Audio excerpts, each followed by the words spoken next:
This is Creativity in Captivity. I'm Pat Hazel. My guest today is one of the jazz world's most acclaimed vocalists. Having earned a Soul Train Award for Best Traditional Jazz Performance, she has performed in more than 30 music festivals worldwide and in such notable venues as the Blue Note, Jazz at Lincoln Center, and Blues Alley. She has performed with musical luminaries like the Duke Ellington Orchestra, the Henry Mancini Institute Orchestra, and Michael Feinstein. Coming up is my dialogue with dynamic vocalist and soulful jazz nightingale, Nicole Henry. That spark of electricity, a skipping stone that sets you free. You're captive to a mystery, the curse of creativity. La, la. Oh, I appreciate that. Well, thank you and congratulations on your show. Great to be with you. Thanks. Well, you are so good at interpreting songs that probably people say you could sing the phone book, and I won't make you do that. 35405. Yeah, right now. Well, I was thinking more each name alphabetically, like right.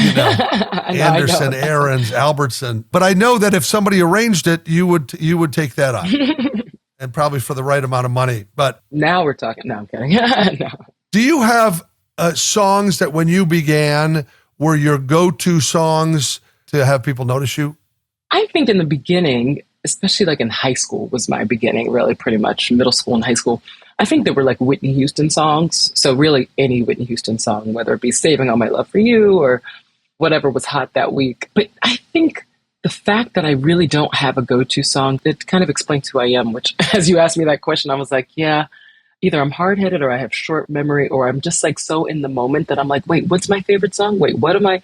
Like sometimes I just forget where I am in life because I get so caught up in life and being right here, right now that like sometimes certain songs fit the day. It just depends what I'm really feeling like. And the other thing is too, I forget what the crowd pleasers are sometimes. I just know what I love and what I love singing. So sometimes I'm like, tell me what do you want to hear? What do you want to hear? I think your being in the moment is a little bit why it's so amazing to watch you sing, is that you're singing the moments and communicating them directly to the audience in such a heartfelt way.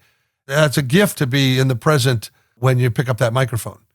For that part of life, it is. It is a gift to be in the moment. I think it is. It's so important to be in the moment because even I'll go to see a show and I videotape the show or part of the show. And I'm like, wait, when am I ever really going to watch this video again? It's like, no, just watch it right now where you are.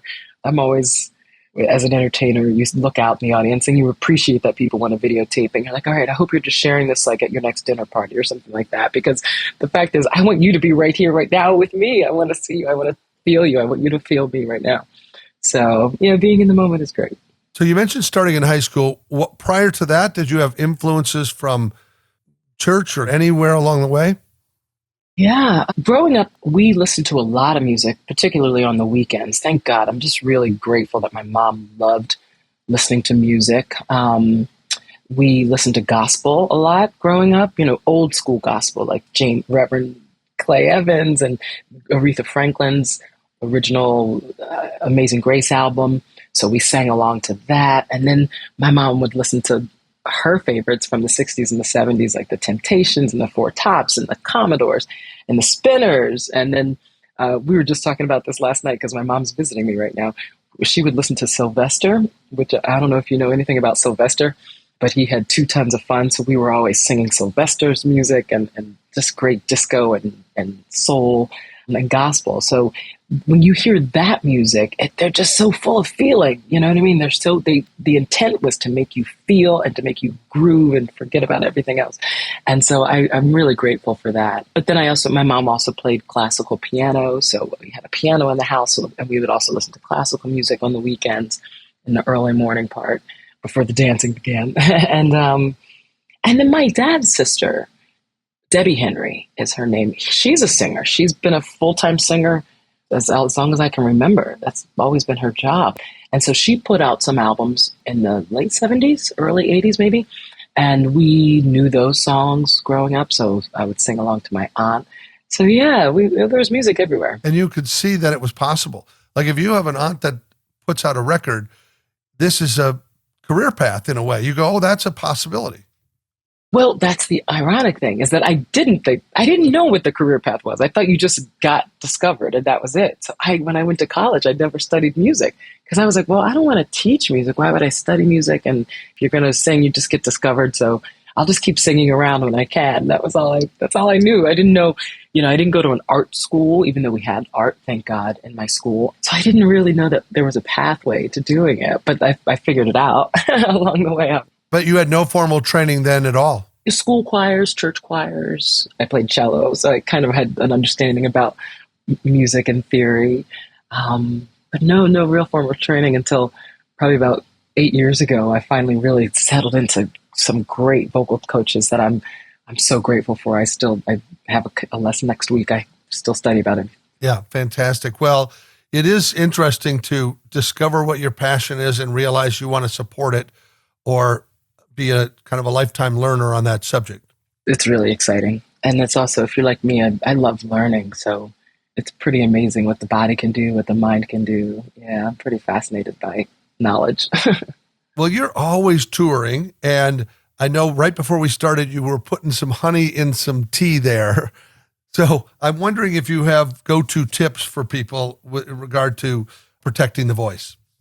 For me, it's warming up. Just make sure you warm up your voice and do the exercises to keep it pliable, to keep it healthy, to make sure that when you go to sing and do shows that you're singing from the right place in your voice and that you're bringing the chords together and really letting the voice make it sound versus pushing, which is what I did for years. I never hurt myself really, but I wasn't doing it properly. And then one time I did actually I got what they call nodules on your chords because I was singing like I did the 70s tribute and I was singing soul and like kind of rock and rollish kind of vibe. I could feel my chords getting tired after a few, night after night after night. And when I went to the ENT doctor, the ear, nose, and throat doctor, they definitely verified that. And I went on vocal rest, but then that was the impetus for me to really start taking lessons and understand what it is that I was doing with my voice. But I would say, for me, I think personally, it's not only about taking care of your voice, it's about taking care of your whole being. So I would say exercise regularly. Like I finally got an opportunity to run on the beach this morning, which I miss doing from when I used to live blocks away from the beach.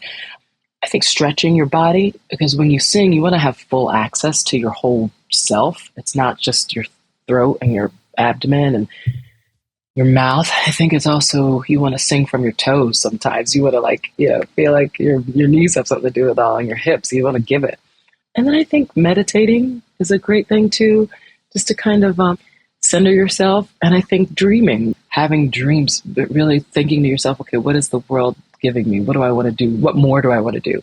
Because I think if we get stagnant as human beings, then our voice becomes stagnant. And what are you going to say? What are you really sharing? So visualizing that sort of a thing is going to manifest it in many ways, I suspect. I mean, I've always thought that you have to declare. Yeah. Like you can't say one day I'm going to write a screenplay. You have to say I'm writing a screenplay. You have to put it in the present. That's right. And you have to really commit to it. And like I'm working on writing something now. It's funny you mentioned writing. And as I think observing life, like if you're going to write, you need to observe life and make note of life. And so catch yourself, like be committed to it. So I know as I see things or hear funny things or things that I think would be a good thing for the story that I'm writing, I put it in my phone and I have a note, so yeah, just catch yourself thinking and capture those moments, because it's like a dream. If you don't write it down, it's gone. You're barely ever going to remember. Yeah. I used to always refer to that as the Bermuda Triangle of ideas. If you're walking with a friend and you have the idea and you don't write it down when you get back, you go, oh, what was that I was talking about when we passed that one store? And it tortures you. Even if it was not a great idea, it's better to have written it down and not kill yourself over the phrasing for the song or the punchline to the joke, whatever it was you were thinking at the time. Yes. And when you talk about writing, it's so true. One thing I didn't quite understand when I was a kid, and the teachers would say, talk about the what and the where and the why and all of that, like go through those questions. It is invaluable to use your senses when you write. So as you said, when you're observing something, What are the other sounds happening around there? What is the smell of the place? How do you describe, and music, songs do it so well, and every lyric you sing, it's not just the moon in the sky, it's under an August moon. It's a very specific vibe that tells us the temperature, tells us the time of year, and that's just a few words. It makes all the difference in the world. Isn't that so true? Yeah.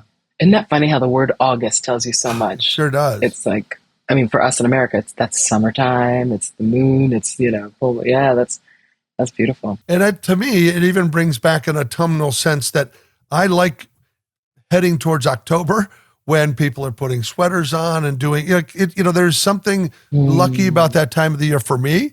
There's something comforting to some people about living near the water or facing mountains when they wake up. Everybody's got a thing. And I will say, theater's my Jones. So I see theater playing out in regular life. I see dialogue in restaurants that I say, I'm watching a movie and I don't want to step away because it's fascinating. But I'll be in a movie theater or somewhere where I'll see a forum, and I always feel like before this movie starting, something's missing. Somebody should be up there singing or telling a joke. I see an audience hungry, and I don't know why, but that is always an interesting feeling to join a community in a state of anticipation for something. I love that. It's such a good point, right? That is such a beautiful time of a night. Like, I mean, you talk about an audience in like a theater. What an energy that is, right? What an energy that moment is. I'm just listening to what you. I don't know. It was captured by a photographer in a photo that I have in my home. It was in an Italian place. I think it was La Scala, which is a multi-tiered theater of note that had all these balconies. And there were two women on the edge of the balcony. You can tell it's just before the show because they have their programs out. And the moment that the photographer captures the eye of the woman, you can see this gallery of people all around her. And I look at it and I always think that's the people we're speaking to as performers.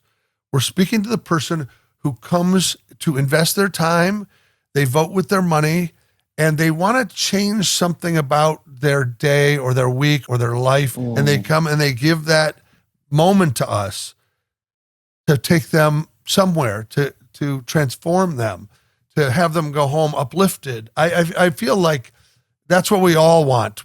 It is true. That is what our job is. People didn't leave the house to just not feel great. It's your job to take them somewhere and to like pull them on a journey, to uplift them. That's so true. You're also amazing with your diction and your clarity. Is this something that were you always articulate your whole life, and did singing some of these specific lyrics and things scanning a certain way teach you to keep that really clear? I have no idea where my diction came from, like why I speak so clearly. I mean, sometimes when I'm in the studio, I have to do a little less of it. I don't know how. I guess just good parenting, I guess. I guess maybe it is an environment, but it's really interesting when you get into those phrasings, how important hearing every word is. It's true. There are many times when I'm listening to music, particularly contemporary music, and I'm like, wait, what did they just say? What are they saying? I'm thinking I'm going deaf, which it doesn't mean I'm not, but yeah, when I can't understand the lyric, it makes it kind of pointless, kind of futile. Well, it's funny also because I come from writing and comedy. Words are also very important to the rhythm of things and the punchline, but I also hear storytelling lyrics differently. So you have a very sultry version of Midnight at the Oasis, and I was listening to that the other day, and it's funny where I started actually hearing the words and going, what in the world? Does that ever cross your mind? Because it's like I'm okay with the location. The Oasis is a great location, but then they say, let's slip off to a sand dune real soon and kick up a little dust. And I'm thinking, that's not sexy. If you've ever been on the beach, it's not fun. Right. To be sandy and nasty and But let me tell you, if you really think of somebody that you want to do that with, I can think of.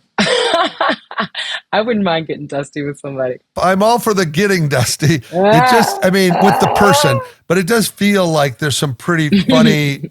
The words kind of feel a little, the cactus is our friend. I get it. It's quiet out there. It's lonely, but I think I don't want to be near a cactus when I'm having sex. You know what I mean? Like, not whatsoever. No, but I think that song, you're right, is so sexy. There are so many entendres and, or just play on words that I think are so cute. My favorite is the third verse where she says, I know your daddy's a sultan, a nomad known to all, with 50 girls to attend him. They all send him, they jump at his beck and call. Well, you won't need no harem, baby, when I'm at your side. And you won't need no camel, oh no, when I take you for a ride. I just think that is the hottest thing to sing. I just have to contain myself when I sing those lyrics. No, I think it's really hot too, but I heard you sing the words, I'll be your belly dancer and you'll be my... And you will be my chic. Chic, right. So previously to your singing it, what I heard was, I'll be your belly dancer and you can tend my sheep. And I thought, what in the world? That seems like a weird role-playing exercise out there in the desert. A little too much information right there, Maria. That's hilarious. That's the funny thing about lyrics. When you realize what the real words are. Yeah, somebody told me the other night, they told me some lyric that was very entertaining. Well, you could update it. You could said, you won't need no camel, send an Uber instead. You can, kind of a modern version of it. That's hilarious. No, yeah. You're really known there's lots of love songs in your catalog here. Mm. It's really, this is the thing that candlelight dinners are made of. So do you have a favorite love song to sing? Yes, I do. And I sang it the other night when I was in San Francisco, and I don't get to sing it a lot.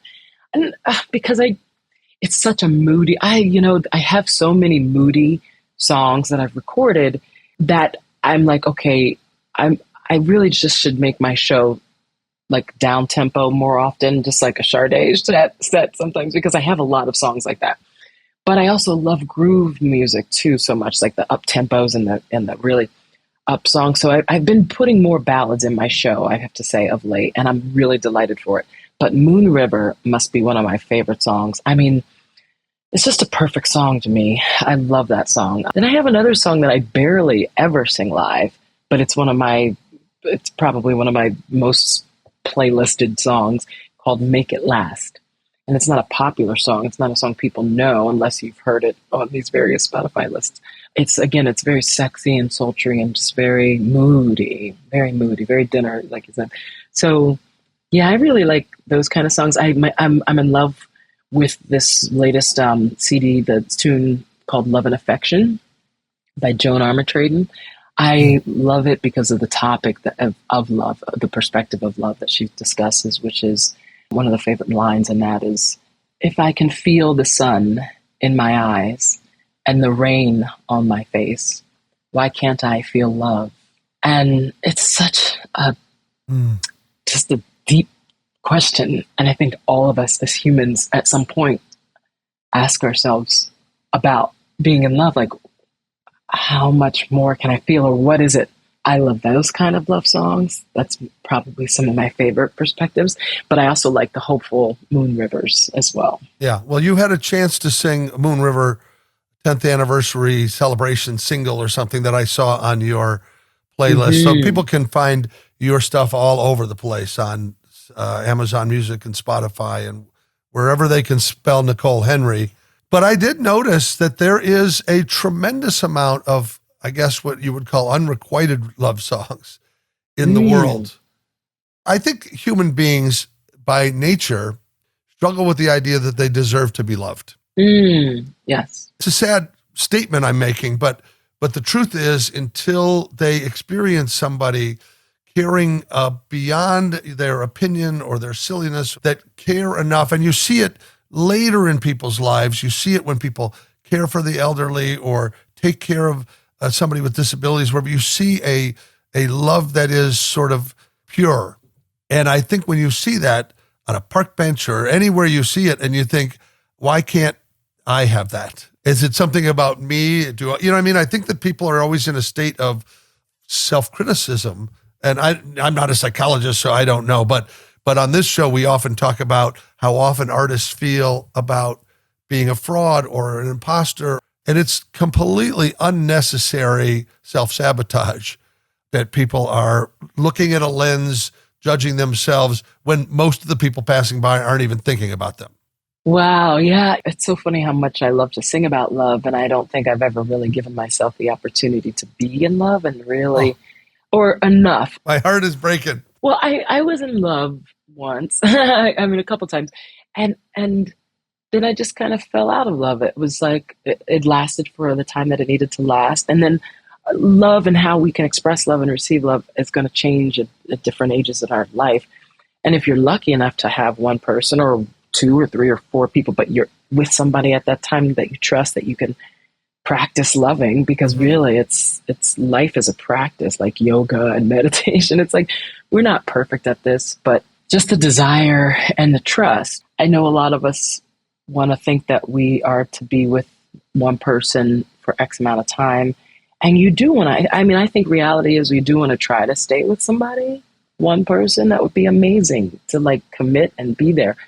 But I think also as humans, this is my perspective. I'm Christian, and I know sometimes people say, they get married and it's forever.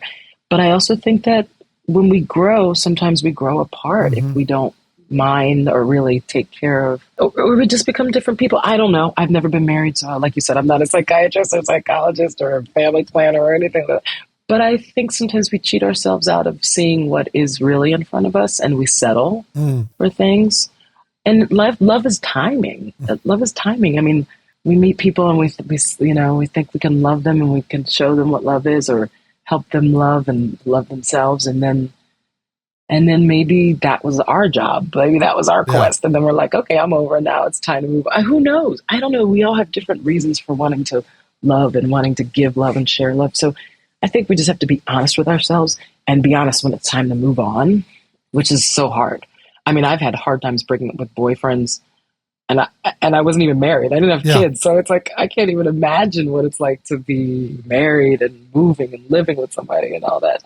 So I'm not a professional at all about the topic. I just sing about it. No, I know that, but it is interesting to talk with somebody about it. Again, we don't know each other, but I've been single. I've been engaged to someone for a period of time that it didn't pay out. I was married for many years. I'm divorced. I don't really identify by any of those things, but I do look at them as notable chapters in life as a part of who I am. And I feel like any moments of love are a little bit about an awakening.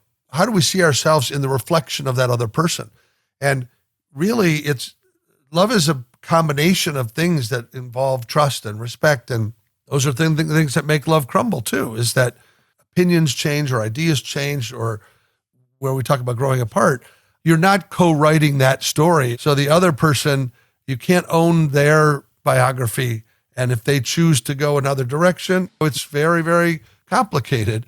It seems to me that when you have a love that's built on some sister or mother or somebody where you go, okay, even when I'm mad at this person, I love them. Love is a muscle that can hold a lot of capacity if we let it, right? But if we constrict it, there's no, like, once you put a firewall around your heart, it has a little bit to do with self-love. I sound like I'm, I run a show on experts of love. I'm just, relationships. But I think the vulnerability is sort of key. If you aren't willing to be vulnerable or risk that vulnerability, then the full experience can't be accessible to you. And then the hardest part is when you do that, the hurt hurts deeper. There's just no way you get wounded a little deeper. I'm only saying this because I've been listening to your love songs for 48 hours. Thank you. It is funny, depending on where you are in your life. If you're in a state of loving, any song can kind of become a love song. And if you're in a state of frustration and you're closed off, often it's like, oh, that's crap.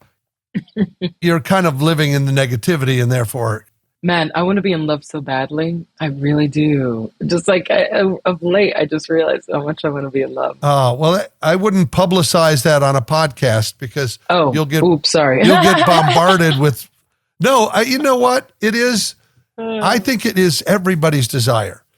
And there are times that we can be so busy that we don't think about it. And there are other times that we're traveling or we're lonely. To me, it's much more about the adventure of sharing experiences and discovering yourself through another person and realizing what you want to share. And I think in love, you celebrate your own self as much as you celebrate the other person. Yeah. Romance is an opportunity to be together, but it's also a place where you share, you get that earlier anticipation. We talked about theater. I think love puts you in, when you anticipate tonight, the date, the meal we're going to make, what we're going to do, where we're going to go, let's plan that trip.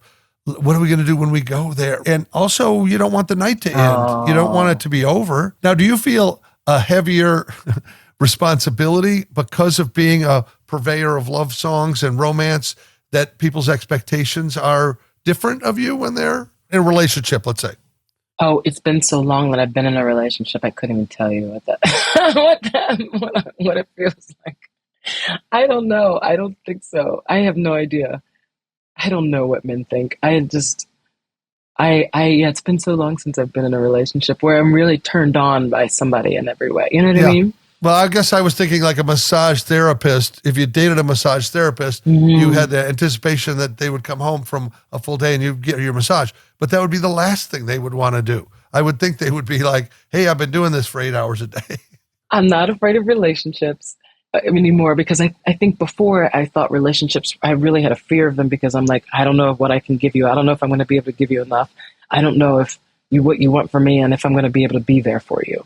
So I think I had a fear that like I wasn't committed, but I also, now that I know a little bit more of what I want in a person, now I know I'm not going to make the wrong decision, because I think I have such a large capacity to love that I have a tendency to lead somebody on or love them, but then be like, oh no, I'm not in love with you actually. So sorry, we have to turn this off. And I don't want to do that to somebody. Because it takes me a while to really realize if I'm really in love with somebody or if I just want to make somebody feel good as far as like be loving. Yeah. And I don't mean necessarily just in a sexual way. I just mean like, yeah, let me talk to you. Like, what's going on? Who are you? And make somebody feel alive. But then you discover you don't really like them. And then it's like, oh, sorry. Okay, bye. Yeah.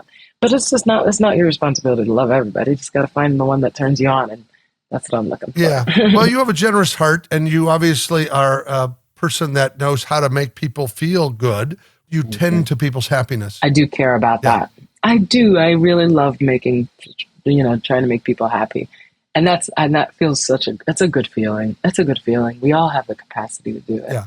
We really do. Yeah. And it can be confusing. You give people attention, or what's most interesting is when you see people and they feel seen by you, then that opens up a different sense of what the friendship is, I think. And then I'd say that from a standpoint of fans or of distant observers, that they get to know professional entertainers or movie stars in a different way because they're kind of hearing things in a very personal way. So that can be confusing, I think. But all right, well, enough of the love talk. Let me share a taste of your music with this cut of A Little Time Alone, written by Doug Emery, yourself, Nicole Henry, Matt Pearson, John Stoddart, and featuring Kirk Whalum.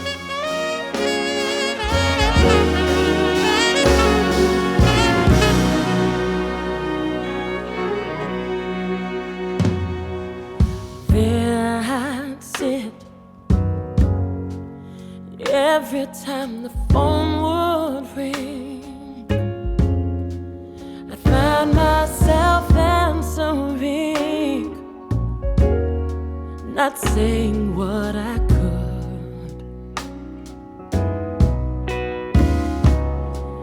Well, who am I anyway? It seems to me I'd always say a whole lot of everything. would do me good. When did I, how did I lose control? I'd close my eyes to what I've been searching for.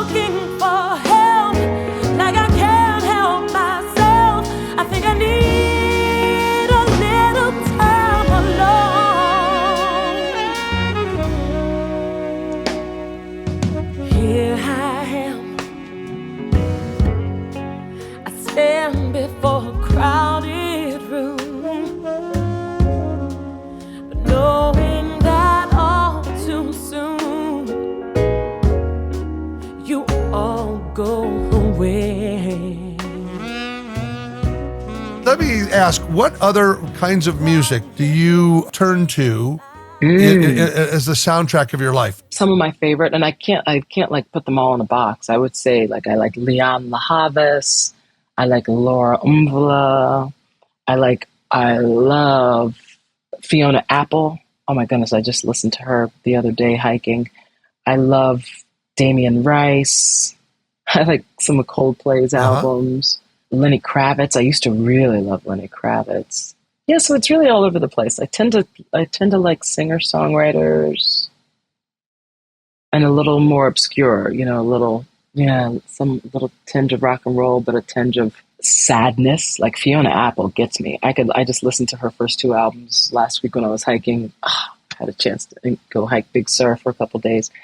And I was like, oh my goodness, these are like timeless. It's so good. But there's some draw to sadness. You feel there's some bittersweet sense to follow that emotion. Yep. I love that sadness kind of, yeah. And always. Well, you sing so many standards and jazz classics, and I know you put out a Christmas album. Did you have a favorite song on that Christmas album? You know what I love on that holiday album? I love Oh Holy Night. It's just such a beautiful, perfect song, I think. That fall on your knees to hear the angels sing. Yeah, I love that. I love that song. I can't wait to record that in the studio sometime. Yeah, actually, I keep saying I need to do a holiday album every I'm like, oh wait, I got to do it soon. Yeah. So, oh, I see. You would have to do it now for the time of release. Yeah. Exactly. Yeah. Is your newest CD Time to Love Again? Yes, that's CD number 8. I'm so delighted for that CD. My producer, who is my piano player of the last 12 years, he did such an incredible job producing that with me, and I'm so grateful to him for that. But I love that album because it includes my 4 band members that we've been working together for at least 10 years together and touring all over the place. So, and when you work with a band for that long and basically create a sound, my sound, I go to them with my songs and ideas of arrangements, and then basically they come up musically with these arrangements, and we both work on the form and the energy. It's like a family. That CD really marks a time in my life of people that I love working with, and and songs that I love singing. And do you write original music as well? A little bit, not that much. I want to continue to explore that, but it doesn't, I'm actually a little more excited to write this project than I am to write another song. I don't know what it is. I like collaborating with songwriting, but I think I need to fall in love. I think that's, like you mentioned, the imposter, and I know sometimes as artists we feel like, but I think when it comes to writing songs, I feel like I need to fall in love. I don't want to, before I start sitting here writing about stuff, I really want to do that. So yeah, you don't want to write the corporate jingle for love. You want to write it from the inside out. Exactly. Yeah, I feel like, yeah. I don't think you can describe it any other way.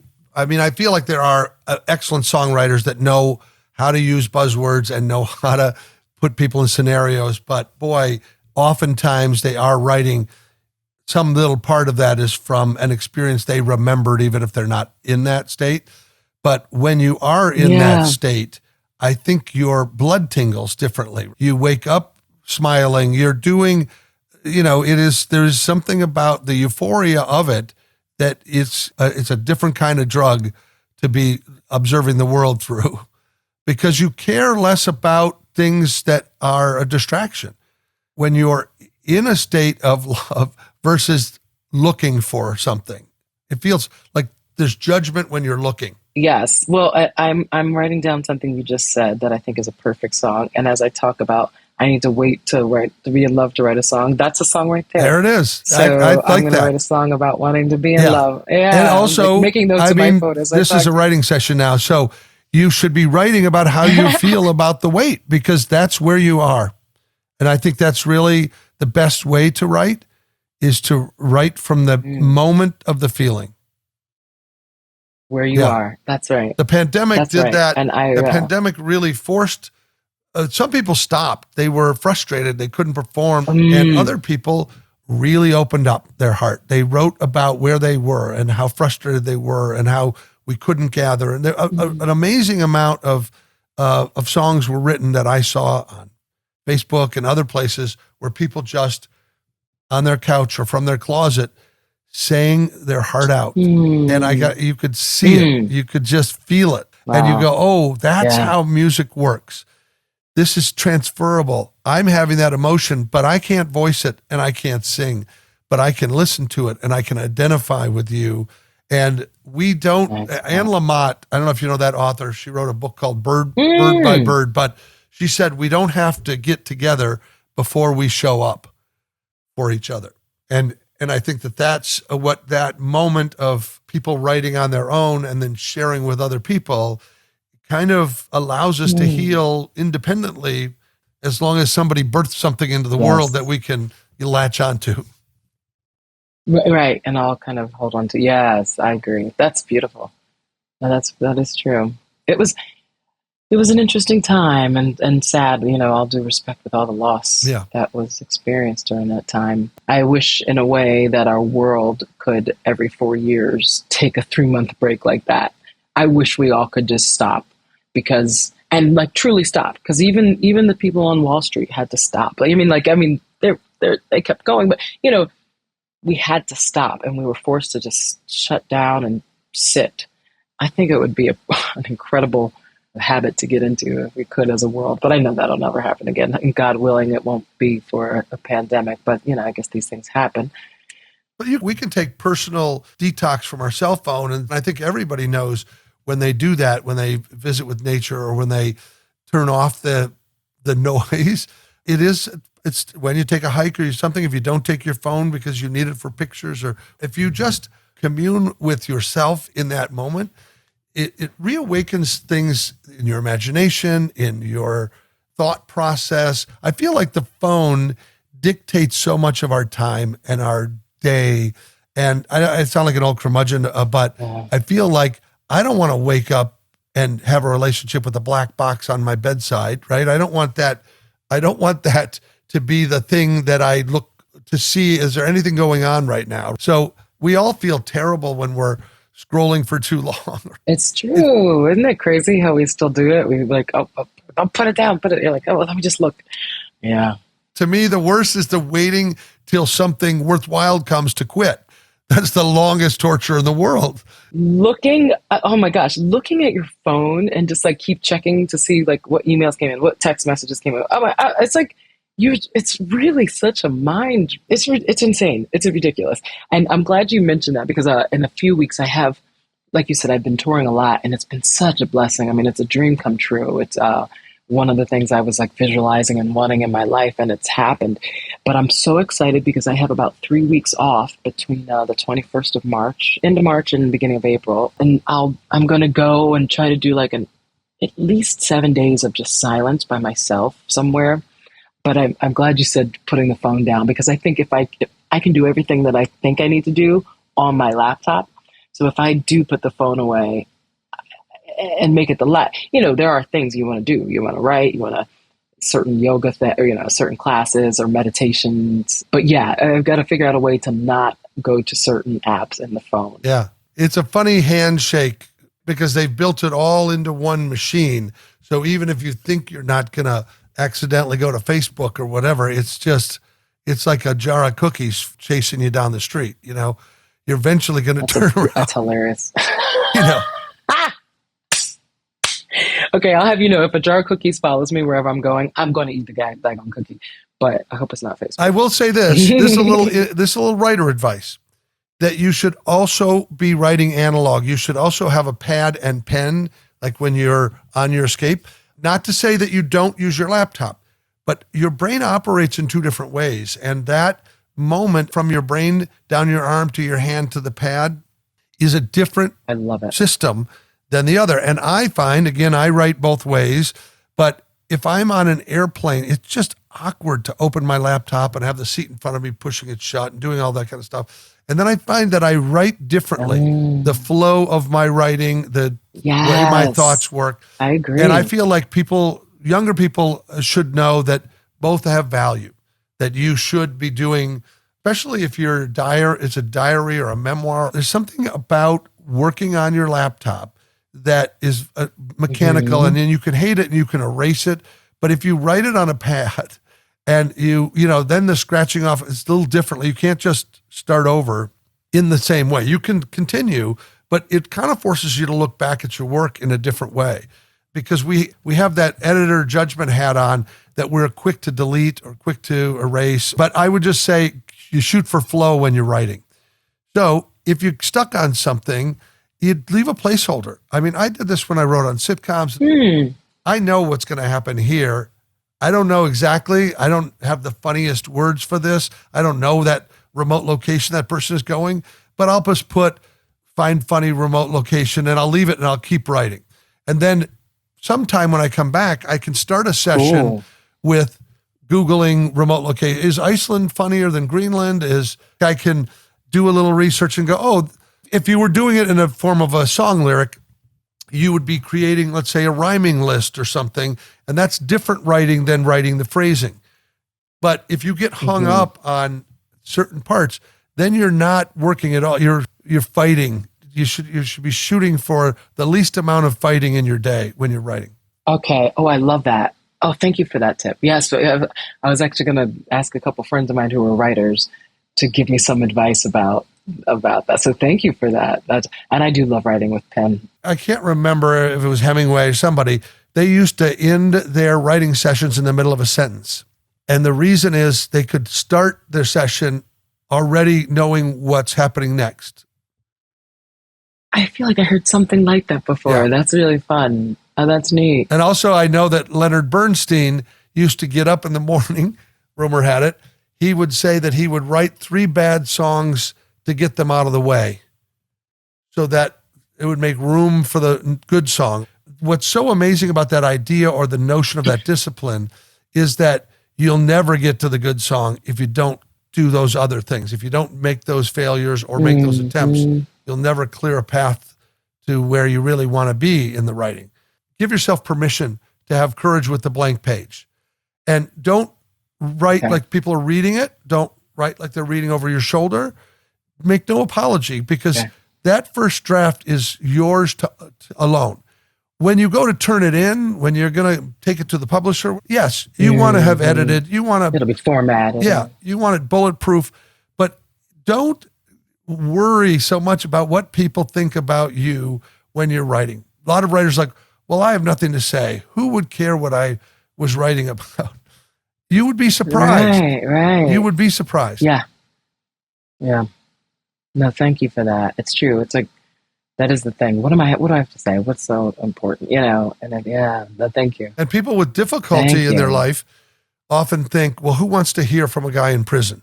And you go, you have a leg up. You have a life in crisis that we can learn something from. And if you write from your experience and you tell us how you got where you are, you have a story that has more value than the person that got up and ate their wheat checks and put on their plaid shirt. Like there's nothing happening in that life. So you have a unique perspective as the author of your own story, even if you're using that as a jumping off point for other things, which is absolutely permissible. Isn't that interesting? A story about somebody in jail.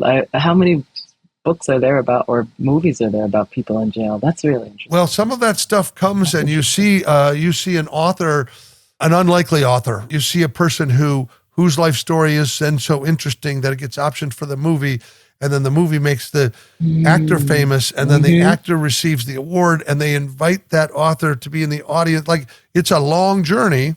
Yeah. But what's being said all along the way is how much that person's life had value. It had value in the writing. It had value in the movie. It had value to the awards, to the participant. And there's a great deal of that example of people with hardship, that a movie like The Blind Side, any of these movies that could not have been a movie at all if some courageous person didn't take on that journey. Sure. Yeah. Wow. Right. So between love and writing, now we both have homework to do here. Right? I'm excited. What advice would you give to people trying to find an original voice in this business? I loved learning new jazz songs by listening to a male sing the voice, or maybe the female sing it once or twice, but then I would really walk away from hearing one voice sing it because I just didn't want that person's voice to be coming out of my voice. I always want to sing, and when I'm singing, I want to feel like I'm hearing myself talk to whomever's listening. So that's really important, is to, one, not try to sound like anybody else, because they're already there. So really try to hear your voice, your speaking voice even, in the truth of your singing. Unless, of course, some people have stylized, they do falsetto or something like that, then that's a different thing. But I think in general, you want to feel like you're talking to somebody, and you feel yourself actually being Nicole talking about these lyrics. But that's, jazz was perfect for me because I feel like I'm very hard-headed. Like, I don't want anybody to tell me what to do. So I would hear the songs that were hits and that I fell in love with the melodies and the lyrics, and then I could just go on and be myself. I would say learn to trust your coworkers. Really lean on, and don't be afraid to depend on your coworkers, but also know that you have to, in the end, it's all about what you do, because nobody's going to dream like you do. Nobody's going to want what you want. Sometimes people may disappoint you, but it's nice to feel like you actually aren't in it alone. I don't ask for enough help personally. I don't ask my friends to, can you come videotape me, or can you show up, or can you help me come to this gig because I need an assistant? I think that's really important. I think working with a band is great. Like, if you can write with a band and then everybody has the responsibility of going to get the gigs, then it makes you can do more, and then you have less of a burden of doing everything by yourself. I just happen to do that because I'm a bit of a loner, as much as I love people and love being around people and social. But I kind of just did a lot of it by myself. But I do, the journey is better when you have more people around you, I would say. So that's fun. And yeah, write songs. Like you said, what we're talking about, write songs. I think a lot of times, I consider myself an artist. I do know that if I had more original songs, people would look at me as another type of artist. I'm very comfortable with what my career has been, and I look forward to seeing what it's going to continue doing. But I do think songwriting is really important if you have a story to tell, and don't be afraid of trying. And then just use your common sense. If you want a job, go find out where the jobs are and show up and introduce yourself. And nowadays, music and CDs and recordings are like a business card, really. It's like you're expected to have recordings. So you got to figure out how to make that happen. You really do. And it's different nowadays. It's different. I started my career both singing and acting. So, and I did that 10,000 hours is 100% proof, sure proof. You really do need to put in 10,000 hours into this craft before you're professional, before you have an idea of what you're doing. So how often do you practice now? I really do more of warming up my voice and trying to tackle new, different songs that I maybe wouldn't have sung. I'm working on my falsetto right now. I'm really grateful that I have acting in my, that I love musical theater and learning more. So I'm taking on new musical theater, for example, auditions, and I have to master that sound or, master that song. So I'm glad that I have those challenges in front of me. I know right now I'm okay, what's the next album going to be? So I'm listening and researching songs for new ideas. I have another album on the way too, a Nancy Wilson project, Nice. one of my favorite legendary jazz singers. So that's in the works. I've finished all the vocals. We're just finishing producing that now. So yeah, I think the toughest part about being in this business, but the most thrilling and exciting part, is that you're in control of everything. So you have to call the shots, you have to make the to-do list, you have to set the goals, you have to listen to your dreams, and then you have to figure out how to make it happen. But it's also possible, very possible. And then it's also possible that you take a break and maybe you do some kind of a job in between, and then you come back inspired. So we're so lucky that we're alive today, because we have grown up enough as a civilization to learn that it's not one thing anymore. You don't have to be one thing. And so that's a relief. But I think more than anything, just in life is just you ever read that book, You Are a Badass? That series. She's a great writer. I can't think of her name right now.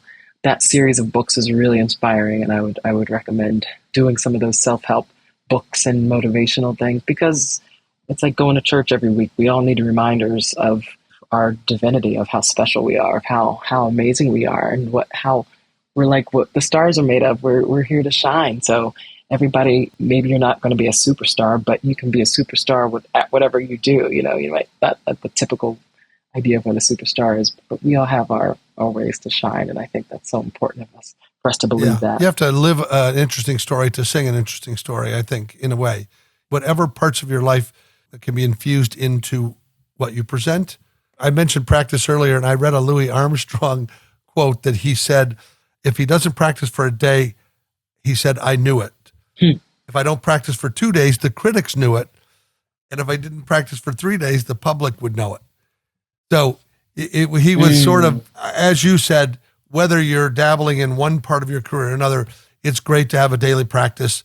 And that applies to your craft, to your health, to your faith. Every one of those things is something that you need to keep the dipstick checked every day, I think. So thank you so much for investing the time. I want to be sure that people know how to find you on Spotify, iTunes, Amazon Music, YouTube. Nicole Henry, there's not an H in that. It's Nicole, NicoleHenry.com. You will enjoy many beautiful songs from her with her powerful emotional resonance and terrific phrasing and dynamic vocals. Thank you so much for sharing the time today. Thank you for having me, Pat. I'm really delighted for you and your program and your podcast. Just really appreciate you having me on. And I'm excited we have to talk more offline. I want to hear more about your writing. And I predict love for you. All you got to do is get out of the way. Okay. It's coming. Yes. Thank you. That's exactly usually always the thing, isn't it? Cheers. I appreciate you. Let's close out today with more vocals from songbird Nicole Henry from her Time to Love Again album. Enjoy.